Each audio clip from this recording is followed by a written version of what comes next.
Oke guys, welcome back to Daily Charting with Toshi, di mana kita akan daily chart your favorite cryptocurrencies. Oke, dan sekarang kita masuk ke DCWT sesi kedua, di mana di sesi kedua ini kita akan lebih fokus ke pembahasan komen, dan juga kita akan ada charting beberapa altcoins ya.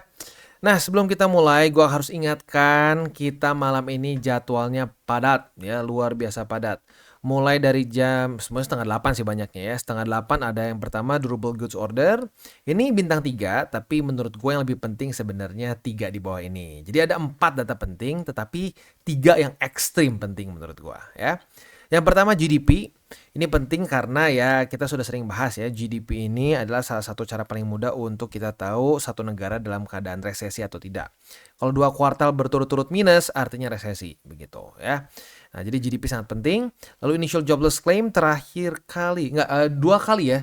Dua kali sebelum ini ya, initial jobless claim itu membuat Bitcoin ngepump sehari itu sampai 11%. Wow. Terakhir kali seedan ini nggak tahu kapan ya, segila ini nggak tahu kapan nih. Jadi intinya itu adalah data penting yang bisa mengguncang market. Dan di malamnya ya, di jam 8 lebih 20 menit akan keluar speech dari Jerome Powell. Jadi siap-siap dari jam 7:30 sampai arguably jam 11 mungkin ya, bisa ada kemungkinan terjadi volatility yang tinggi. Jadi buat lu yang punya posisi futures, pertimbangkan untuk tutup posisi kalau belum kena target TP, terutama untuk yang konservatif sampai intermediate. Buat yang sudah ini mungkin yang high risk gitu ya. Nah, lu boleh pertimbangkan untuk pasang SL just in case tiba-tiba volatile dan ya kebablasan gitu ya. Oke. Langsung kita bahas dulu komen pertama dari Abdus Salam ya. BSB itu apa ya bang? Maaf masih baru dan candlenya yang mana? Kasih contohnya yang sederhana, mantul dan jebol. Itu kita sebenarnya udah sering bahas ya. Di sini banyak yang ini. Coba nih kita. BSB sama dengan bull support band. Itu salah satu indikator yang memiliki track record lumayan akurat memprediksi bull market Bitcoin bang. Mantap ya. Nah ini gue suka interaksi kayak gini. Jadi ada yang nanya, kalau bisa para subscriber juga bantu jawab gitu. Nah jadi kalau contoh gue udah sebenarnya kayak nyari setiap hari ya gue kasih tahu. Jadi kayak contohnya gini, weekly ya, weekly dan BSB itu ada di sini ya. Kalau mantul tuh kita paling gampangnya dan paling bagusnya tuh di 2021 ini paling jelas mantulnya. Jadi reclaim ya, jadi weekly close di atas dulu dari BSB, ini reclaim. Lalu dia retest, 1, 2, 3, dan di keempat dia mantul. Nah, setelah mantul di sini, ya biasanya kita akan cenderung membuat higher high, atau bahkan dalam konteks ini membuat all time high, gitu ya. Next dari Joy of Tara, Pak Toshi, ada nggak video tentang crypto for beginner? Soalnya saya pernah saking gobloknya habis 100 juta di mana di mana dan EFX tahun 2021. Jadi kita bisa belajar tentang sinyal, berita, terus garis-garis di chart. Thank you Pak. Kalau mendasar banget sih sebenarnya ini udah dasar banget sih untuk DCWT ya. Itu kita hanya pakai moving average 20, 50, 200, sisanya struktur begitu. Jadi sebenarnya lu ngikutin DCWT pelan-pelan juga itu udah fundamental banget sebenarnya ya. Nah, kalau sampai habis 100 juta kemungkinan gini, lu dua-duanya nih kan di altcoins nih, di 2021 apalagi. Berarti kemungkinan besar ya itu kan udah masa-masa lagi ini ya, final blow off top lah gitu kasarnya. Nah, di situ ya kalau misalkan lu pegang altcoins, apalagi AVAX, apalagi Mana lebih ekstrim ya. Kalau AVAX masih oke lah, dia masih di AVAX tuh masih ranking 12. Kalau Mana tuh udah wah, jauh di bawah. Coba kita iseng. Mana tuh udah di berapa ya Decentraland? Mana itu di ranking sekarang 107 begitu. Nah, jadi ya mungkin salah satu saran gue adalah jangan terlalu banyak di altcoins. Ingat 70-30 begitu. Selain dari TA-nya gitu ya. Next dari Arif Setiawan ya. Bang, boleh spill simple metode trading crypto nggak bang? Win rate 70% nggak apa-apa. Saya bisa manage MM tapi nggak punya strategi. Thanks Bang Tosh. Sebenarnya ya pakai cara, kalau futures ya berarti ya. Kalau futures ya simple sih. Retest 1, retest 2 yang kayak kita bahas di DCWT sesi kedua. Kalau lo penasaran gimana caranya ya tinggal nanti tunggu sampai ke bagian di akhir di mana kita charting altcoins. Basically itu adalah SOP trading gua untuk futures begitu ya. Next dari Andi Molto, ya Bang mau tanya, kalau misalkan kita trade the future kan, ada leverage-nya tuh. Nah berapa kali kira-kira leverage yang aman Bang? Apakah menyesuaikan dengan besarnya margin? Ya harus menyesuaikan margin sebenarnya. Leverage maksimum tuh nggak selalu jadi kacau juga. Yang kacau itu leverage maksimum, margin kecil pengen untung gede. Nah itu nggak bisa gitu. Jadi kalau udah kayak gitu caranya, gampang ke liquid juga. Itu simpelnya ya. Lu nggak bisa modal terlalu kecil untuk pengen profit gede-gedean gitu. Dinaikin dikit oke, tapi kalau terlalu gede berantakan begitu ya. Jadi kalau leverage sekali lagi maksimum pun nggak masalah, tetapi yang pasti margin awal jangan terlalu gede gitu. Misalkan buka posisinya wah 100 BTC, wah hancur kalau begitu ya. Leverage maksimum 100 BTC, modal ya $100. Ya itu nggak bisa ya, jadi ya harus hati-hatinya di situ aja ya. Jadi makanya gue bilang sebenarnya yang penting itu bukan berapa besar leverage yang kita pakai, tapi rasio antara leverage sama marginnya gitu. Next dari Andi Prayogi, tanya Niko, masih pemula, apa yang mempengaruhi naik turunnya BTC? Apa karena kalau banyak yang beli naik, apa banyak yang jual turun? Terima kasih. Benar, ini jawabannya dari Bro Oprah ya. Supply and demand, pure supply and demand. Walaupun ya tetap ya ada juga lah sedikit manipulasi begitu, seperti mungkin ada yang ngebanting biar orang panik gitu ya. Lalu juga ya di sini ada yang bilang ya faktor berita, benar juga. Tapi berita pun sebenarnya itu supply demand ya. Saat berita buruk keluar misalkan gitu ya. Kayak anggap misalkan The Fed kemarin nggak jadi menurunkan interest rate karena menurut mereka masih beresiko. Nah itu berarti berita buruk kan, potensi resesi US ada lagi nih. Nah kalau sampai seperti itu, berita buruk itu akan mengurangi demand dari Bitcoin. Jadi sebenarnya berita dan lain-lain itu sebenarnya masuk ke dalam aturan supply demand juga. Jadi ya kalau mau dibilang super simple sih, ya itu semua dari supply and demand. Gitu. Apabila supply-nya, ya kita tahu lah supply BTC itu inelastis. Kita tahu per sekali pecah blok tuh dapat berapa, untuk berapa lama begitu. Nah jadi yang mungkin kita harus kira-kira adalah demand-nya naik atau turun. Nah saat demand-nya gila-gilaan, disitulah harga akan juga menjadi gila. Gitu, as simple as that ya. Nice. Next dari Aina88. Mungkin teman dan saudara kita saja belum tahu apa itu dunia kripto atau menutup diri dari perkembangan teknologi masa depan. Memang berat. Saya rasakan saat menjelaskan ini ke kampung gua di Madura. Niat menyampaikan kebaikan malah dibilang ajaran sesat. Benar kata Matoshi, biarkan waktu, data, dan fakta yang jelasin pada mereka. Kita hanya menyampaikan saja pandangan masa depan yang kita ketahui. Sama kayak dulu, kita takut bahkan menganggap nggak mungkin melakukan kegiatan jual beli online, pembayaran secara online, dan lain-lain. Wah ya, Bro Aina pernah kebagian nggak zaman Kaskus dulu ya? Ada rekber tuh, wah dulu ada kasus, ya banyak lah kasusnya. Di segala lini pasti ada inilah banyak penipuannya gitu. Nah makanya sekarang kalau lo perhatiin, e-commerce selanjutnya berkembang specifically untuk menjadi penengah seperti kayak Topet, Shopee, dan seterusnya. Begitu. Jadi ya lagi-lagi lah. Sehat selalu buat Matoshi dan tim, sukses selalu buat kita. Salam tabur tuai. Ya, semoga juga lo sukses bro, dan benar, salam tabur tuai. Jadi gini sih bro, gue juga setuju ya. Memang kadang-kadang orang tuh terutama yang udah lebih tua ya, udah tuanya tuh ya gini lah, tua dan mungkin lumayan sukses gitu ya. Wah kalau udah tua dan lumayan sukses tuh biasanya langsung merasa bahwa semua cara orang lain tuh salah begitu ya. Wah ini enggak, cara saya begini misalkan, oh cara saya bisa dulu beli rumah begini, lu kalau pakai cara lain salah. Wah itu ya lagi-lagi ya sering kali memang seperti itu. Tapi biarin aja. Di masa 2000 awal, 90 akhir pun masih banyak yang berdebat. Orang banyak yang mengatakan bahwa internet itu hanya sekedar fase aja. Nanti ujung-ujungnya nggak ada yang pakai. Semua tuh pakai TV. Nggak mungkin internet ngalahin TV. Sekarang gue udah nggak tahu berapa tahun terakhir kali gue nonton TV. Ya, SCTV, RCTI gue nggak pernah nonton. Bukan nggak pernah nonton. Gue udah nggak tahu berapa lama terakhir kali nonton. Artinya apa? Ya artinya TV yang dulu sangat dibangga-banggakan, yang sepertinya tidak bisa dikalahkan oleh siapapun juga, akhirnya kalah sama internet. Dan TV yang gue pakai di rumah, Smart TV, gue 100% gue pakai untuk nonton antara YouTube, Netflix, atau berbagai macam streaming services yang lain. Begitu. Jadi ya lagi-lagi gitu. Kalau kita sih nggak usah maksa, biarin aja. Kalau mereka nggak mau melihat potensinya ya silahkan saja. Begitu ya. Next dari Alhamdulillah 27 ya. Mau tanya Mak, apa mungkin biarpun BTC sudah reclaim dan mantul di atas BSB, next fundamentalnya tetap buruk, bakal jebol lagi ke bawah BSB-nya?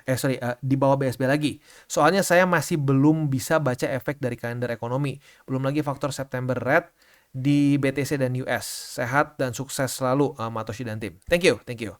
Bisa aja ya, seperti yang gue sudah bahas di DCWT tadi pagi ya. Jadi sebenarnya untuk BSB dia reclaim dan mantul itu ada false breakout-nya. 2 kali ya terjadi. Pertama itu di 2012 ya, di sini pertama awal-awal banget lah, baru berapa lama nih BSB-nya keluar, dia langsung false breakout nih. Dia udah reclaim, retest, jebol. Walaupun jebolnya dikit ya, tapi tetap ini dihitungnya false ya, false breakout. Lalu yang kedua terjadi di 2014 ya. Reclaim di sini mantul, tapi ya to be perfectly honest ini mantulnya tipis sih ya, dibilang bodinya gede banget sih enggak, tapi tetap dihitungnya ini mantul ya. Akhirnya false breakout dan jebol. Tapi setahu gua sampai sekarang baru 2 nih yang ketemu sama gua yang dia reclaim, mantul dan gagal higher high begitu. Sisanya reclaim, mantul ya, higher high ya. Lalu di sini mana reclaim lagi? Reclaim, nah ini reclaim gagal jebol, reclaim gagal jebol.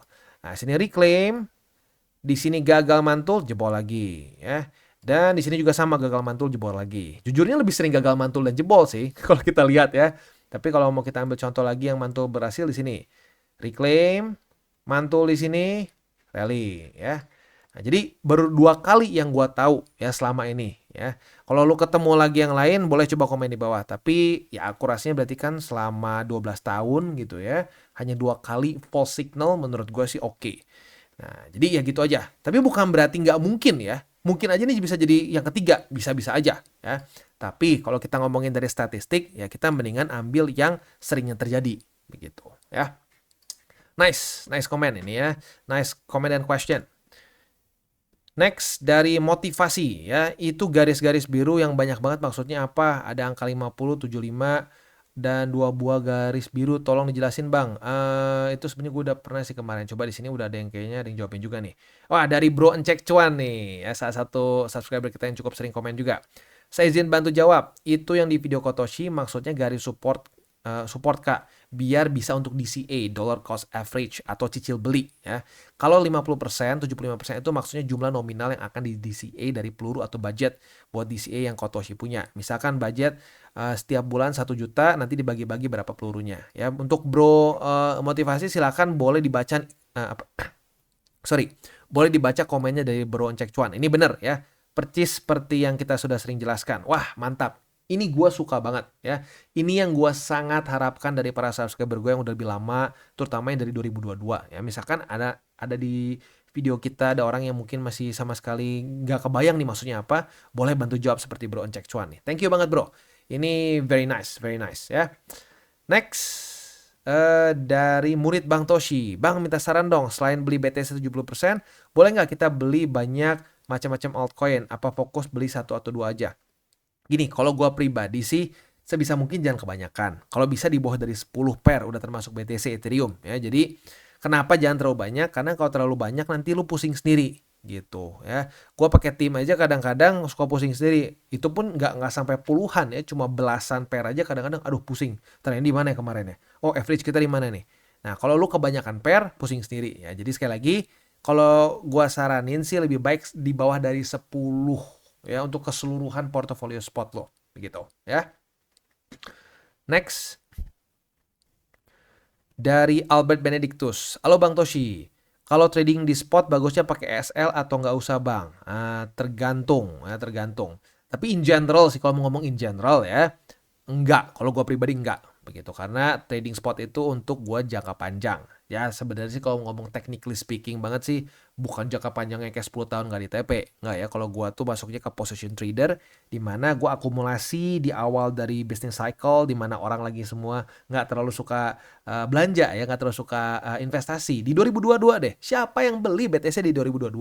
Nggak ada yang mau. Kenapa? Wah, BTC lagi drop, ngapain dibeli? Ya justru lagi drop dan semua orang-orang yang nggak ngerti kripto nggak beli, di situlah waktu yang paling tepat. Nah, gue biasa beli ya kayak gitu dari cycle ke cycle gitu. Yaitu pengalaman dan ada beberapa teori juga yang gue pakai seperti teori 28 November. Nah, jadi satu business cycle sekitar 4 tahunan lebih dikit lah ya. Udah gitu gue TP secara ya mayoritas gue TP, udah gitu kita tunggu lagi ke cycle selanjutnya gitu. Tapi kalau yang lain ada juga yang gini, akumulasi ya Misalkan spot berapa lama udah ngepam nih, misalkan wah ngepam 20%, 30%. Nah, TP itu juga ada yang kayak gitu. Nah, kalau yang jangka menengah seperti itu kadang-kadang ada yang pasang SL. Tapi kalau gue pribadi sih enggak gitu. Jadi mau dibilang apa ya, kalau gue sih nggak mau so tahu pengalamannya gimana karena gue nggak pakai sih jujurnya kalau untuk spot ya. Yang kedua, di grup Telegram bukan grup TCI suka ada yang pamer profit. Nah, gimana cara melatih mental bang biar nggak kena FOMO sama grup tersebut? Nah, ini makanya kenapa di TCI gue sangat keras untuk urusan screenshot profit. Bahkan untuk orang yang profit pakai DCWT pun gue bilang jangan kirim ke grup, jangan screenshot. Kenapa? Nih ada orang newbie nggak ngerti apa-apa masuk ke grup, tiba-tiba ada yang ngepost, wah asik nih gue profit berapa persen gara-gara nge-short dari DCWT. Yang kagak ngerti pikir oke udah short ikutin aja, sama ujung-ujungnya apa, dia malah nge-short di support udahnya liquid. Nah itu sering terjadi, makanya kenapa gue sangat membuat itu jadi haram di grup ya. Nah gimana biar nggak kebawa FOMO? Satu, lu bisa ignore, coba untuk ignore. Tapi kalau misalkan terlalu banyak dan memang grupnya itu membuat lu tambah FOMO, mending tinggalin.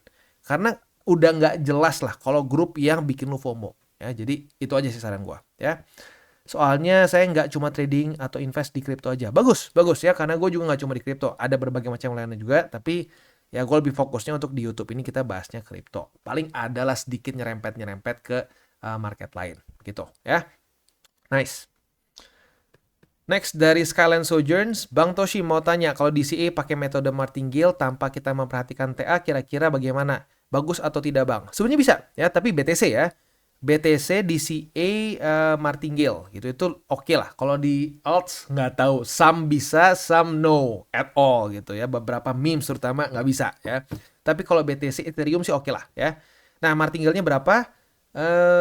Boleh dipertimbangkan masing-masing sih. Kalau pelurunya banyak, 2 kali boleh lah ya. Jadi misalkan DCA di pertama nih 100.000, di kedua jadi 200.000, ketiga jadi 400.000. Nah itu kalau dananya cukup banyak boleh tuh ya. Kalau dananya mungkin terbatas, martingale-nya 1,5 udah oke lah. Menurut gue itu juga biasanya 1,5 udah cepet habis juga begitu ya.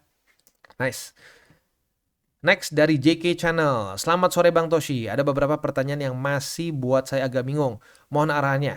Yang pertama mengenai ETH. Kalau dilihat di cycle kali ini kayaknya performa ETH dengan banyaknya desas-desus yang kurang baik mengenai Vitalik kalah dibandingkan dengan Sol. Apakah di cycle ini ETH tetap dapat menunjukkan performanya? Apa karena cycle kali ini banyak token yang dibangun di jaringan Sol yang masih fresh? Ya kalau menurut gue pribadi sih di cycle sebelumnya juga banyak ya. Seperti itulah ya. Wah, kali ini yang bakal mimpin di cycle ini tuh ada yang bilang DOT, ada yang dulu bilang Cardano, ada yang dulu yang bilang banyak lah begitu ya. Nah, tapi kalau menurut gua pribadi sih sampai sekarang masih secara mayoritasnya orang rata-rata buat di ETH begitu, dan bahkan untuk ya kontrak-kontrak gitu ya kayak apa proyek-proyek kripto cenderung masih kalau dia pengen security-nya lebih aman itu cenderung di ETH. Seperti yang kita tahu di Sol dia udah pernah kena jebol beberapa kali si blockchain-nya ya, walaupun nggak benar-benar jadi rusak ya, tapi macet gitu nggak bisa jalan gitu. Nah jadi walaupun Solana menurut gue punya potensi yang besar, tapi menurut gue sampai sekarang ETH masih lebih preferable atau lebih di-prefer oleh orang-orang yang apa ya mungkin ya ingin terlihat project cryptonya ini lebih secure gitu ya. Jadi menurut gue masih ETH lebih inilah, masih tetap punya potensi besar gitu ya. Yang kedua mengenai alt season, kenapa alt season terjadi harus ada peningkatan yang meningkat dari ETH terlebih dahulu. Apakah cycle ini bisa berbeda karena Sol sehingga peningkatan ETH nggak terjadi secara signifikan? Makasih Bang Toshi. Sebenarnya bisa aja kalau kita ngomong secara teori ya. Karena biasanya meme coins itu baru ngepump setelah altcoin season terjadi. Altcoin season terjadi baru meme-nya itu ikutan ngepump setelah altcoins yang large cap, mid cap dan lain-lain udah ngepump duluan. Nah, tapi faktanya di cycle kali ini meme bisa duluan. Begitu. Jadi in theory altcoin season itu ya tumpahnya dari BTC ke Ethereum ke alts yang blue chip, large cap, mid cap dan akhirnya ke memes. Tapi itu cuma apa ya? Itu cuma bisa dibilang guideline lah, bukan aturan. Karena pada faktanya nggak selalu seperti itu juga begitu. Ya ini pertanyaan yang bagus. Next dari Muhammad Bahrudin. Pak Toshi, bagaimana cara melihat koin yang lagi potensi buat ditradingkan? Wah, ya kalau gua sih yang pertama mungkin paling penting adalah kita lihat dulu volumenya. Volumenya harus cukup begitu ya. Kalau volumenya nggak cukup, lu buka posisi mandet gitu, nggak keambil-ambil gitu. Walaupun itu jarang lah, itu permasalahan zaman dulu lah. Zaman sekarang kita udah bisa pakai berbagai macam exchanger, biasanya volume udah bukan jadi masalah ya. Nah, kalau untuk potensi nih maksudnya apa nih? Potensi ditradingkan jangka pendek atau jangka panjang? Kalau jangka pendek ya tinggal kita lihat di ini aja di DCWT ya. Kalau ada retest 1, retest 2, ada setup posisi futures yang bagus, ada resisten yang historically kuat, nah kita bisa buka posisi short. Nah, vice versa, posisi support yang bagus ya kita bisa buka long gitu ya. Oke, jadi kurang lebih seperti itu untuk pembahasan komennya. Selanjutnya kita akan masuk ke buy limit. Buy limitnya kita hari ini akan bahas Matic, Phantom, dan Ton. Tetapi sebelum kita mulai, seperti biasa gue akan disclaimer dulu bahwa semua konten dari TCI bukanlah financial advice. Ini semua bentuknya adalah edukasi ya. Lalu bagaimana cara untuk mendukung TCI? Ada banyak caranya. Lo bisa like our video, bisa share our video, atau juga bisa menggunakan link referral kita di bawah. Nah, sekarang kita akan dengar dulu pesan-pesan dari sponsor kita pada hari ini. Oke, today's video is brought to you by Bybit. Di mana di Bybit ini kita bisa melakukan berbagai macam hal ya, mulai dari yang newbie sampai yang sudah advance. Buat mungkin lo merasa bahwa aduh bang, gue masih nggak ngerti nih TA, gue masih nggak ngerti charting dan seterusnya, tapi pengen akumulasi, pengen DCA murni, bisa lo tinggal masuk ke sini one click buy, di mana lo bisa pilih lo mau pakai apa ya fiatnya, lo tinggal pilih juga asetnya apa ya. Misalkan lo pengen akumulasi BTC, misalkan setiap hari Senin jam 7 pagi, misalkan gue pengen akumulasi BTC sebesar 100.000 rupiah misalkan ya, lu bisa langsung lakukan di sini. Bisa peer to peer, bisa Dana, Bank BRI dan lain-lain. Ini gila ya, bisa pakai BCA Mobile dan seterusnya. Jadi Bybit ini memang cocok banget buat orang-orang yang tinggal di Indo ya, bisa langsung pakai bank-bank yang memang sudah biasa kita pakai di Indo ya. Nah, buat yang intermediate sampai advance juga di sini ada spot, nah, dan juga ada leverage tokens, dan tentu juga ada derivatives trading, di mana kita bisa menggunakan kontrak yang USDT maupun USDC. Jadi di sini lo bisa pakai USDC ya, karena nggak semua exchanger bisa menerima untuk futuresnya pakai USDC ya. Dan tentu juga lo bisa earning bunga juga dari kripto lo dan lain-lain. Dan tentu juga di sini kita bisa melakukan copy trade ya, di mana copy trade dari Bybit ini sudah cukup terkenal ya, dan kita bisa mendapatkan keuntungan juga. First copy trade kita bisa ada protection 100 USDT loss coverage ya, dan seterusnya ya. Jadi buat lo yang tertarik bisa silakan pakai, klik di link referral kita di bawah. Dan kita mulai dengan Matic. Untuk Matic ini sudah terjadi retest pertama di MA50 sebagai resisten. Kita lihat besok pagi. Kalau besok pagi daily close dari Polygon masih di bawah dari MA50, kita bisa limit posisi short. Retest kedua otomatis kebuka posisi shortnya, dan target TP kita di MA20. Sementara untuk posisi spotnya bisa di MA20, di 0,39 dan di 0,34. Itu untuk posisi spot dan futures di Matic. Selanjutnya kita masuk ke Phantom. Untuk Phantom kemarin sudah terjadi retest pertama. Hari ini apabila terjadi retest kedua di 0,7, kita bisa buka posisi short dengan target TP kita di MA200. Jadi kita bisa limit ya, limit di 0,7048 sebagai posisi short kita, target TP di MA200. Oke, untuk posisi spotnya MA200, MA20 atau di 0,55, dan yang ketiga di 0,47 yang sebentar lagi akan confluence dengan MA50. Next kita masuk ke Ton. Untuk Ton kita sudah punya posisi short, retest 1, retest 2 sudah terjadi di MA50. Apabila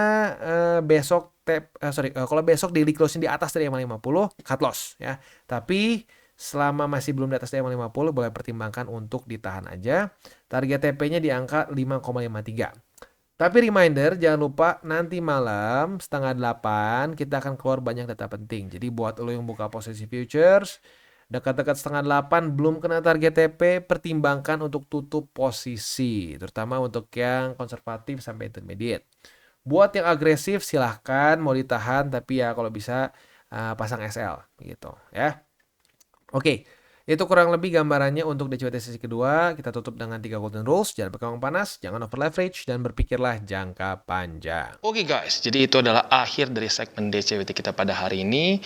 Dan jangan lupa bagi kalian yang merasakan manfaat dari segmen ini, jangan lupa untuk share ke teman-teman kalian. Dan apabila lu pengen mensupport channel kita, ya TCI, jangan lupa untuk menggunakan link referral kita di bawah. Nggak wajib ya, tetapi apabila lu menggunakan link referral kita di bawah, ada macam-macam ya, dari Bybit, Huobi, Maxi, toko kripto, dan banyak lagi ya. Ya, walaupun nggak wajib, tapi kalau menggunakan link referral kita, lu secara langsung membantu perkembangan dari TCI. Dan satu lagi, jangan lupa juga untuk join Telegram group kita, di mana kita bisa ngobrol-ngobrol santai mengenai dunia cryptocurrency secara dua arah. So, jangan lupa untuk like, subscribe, klik the bell icon, and see you on the next video.